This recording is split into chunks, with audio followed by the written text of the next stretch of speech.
ముందుగాల ఏ ముచ్చట మాట్లాడుకోకుండా సీదా అసెంబ్లీ కాడికి పోదాం. పీసీ ఘోష్ కమిషన్ ఇచ్చిన కాళేశ్వరం నివేదిక మీద చర్చించటానికి అసెంబ్లీ షురువైందనే ముచ్చట ఎరుకున్నదే కదా. కాబట్టి ఇంతకు అసెంబ్లీ ఎట్లా సాగింది, ఎవరెవరు ఏం మాట్లాడిండ్రు, ఏ పార్టోళ్ళు ఏం చేసిండ్రు అనేది తెలుసుకోవాలి. కాబట్టి సీదా అసెంబ్లీ కాడికి పోదాం పర్రి. పొద్దుగాలనే అసెంబ్లీ సమావేశాలు జాతీయ గీతంతో షురువైనాయి.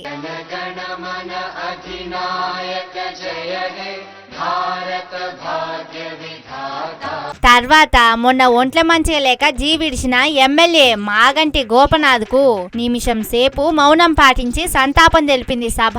తర్వాత గోపన్న గురించి సీఎం రేవంత్ రెడ్డి, మంత్రులు, ప్రతిపక్ష ఎమ్మెల్యేలు మాట్లాడి గోపన్న గొప్పతనం చెప్పిండ్రు. వారికి నాకు అత్యంత సన్నిహిత సంబంధాలు, ఒక మంచి మిత్రుడు అధ్యక్ష మాగంటి గోపీనాథ్ గారు. చాలా దగ్గర వ్యక్తిగా, ఒక అన్నగా మరి మాగంటి గోపీనాథ్ గారి అకాల మరణం చాలా దిగ్భ్రాంతిని కలిగించింది అధ్యక్ష.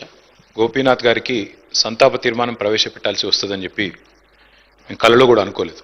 ఈ సంతాప తీర్మానం పెట్టడం అనేది దురదృష్టం.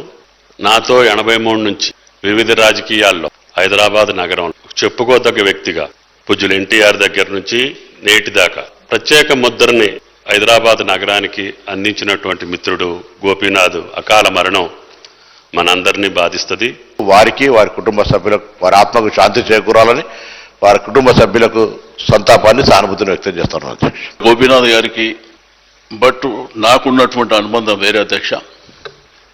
ఇట్లా Jubilee hills MLA Maganti Gopinath చేసిన మంచి పనులు, తనకు ఉన్న పేరు ప్రతిష్టలను, ఎమ్మెల్యేలకు గోపన్నతోని ఉన్న అనుభవాలను పంచుకున్నారు. తన గుర్తులను యాది చేసుకున్నారు. ఇక తర్వాత సభ ముగిసింది. మళ్ళా సోమవారం శురువైతే అని చెప్పిండు స్పీకర్ గడ్డం ప్రసాద్ సారు. మరి ఇయాటికైతే సంతాపంతోనే ఓడిచింది సభ. సోమవారం నాడు అసలు చర్చలు ఉంటాయి కాబట్టి ఎంత వాడి వేడిగా రసవత్తంగా ఉంటదో చూడాలే.